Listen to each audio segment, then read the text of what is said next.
we've got the integral of cotangent x dx, and this can of course be rewritten as the integral of 1 over tangent x dx, which then of course simplifies even further down into the integral of 1 over sine x over cosine x, which would then result in a flip and multiply of our denominator, which would give us cosine x over sine x dx. And from here, we can just perform a fairly simple u substitution. So we'll let u equals sine x, the derivative of u equals cosine x, and so this integral can be rewritten as the integral of 1 over u du, which of course when you integrate results in the natural log of the absolute value of u.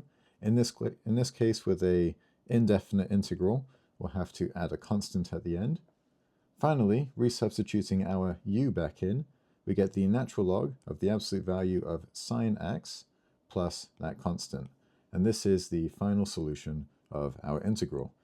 If you've got any questions, leave them in the comments below. Otherwise, I hope that you found this helpful.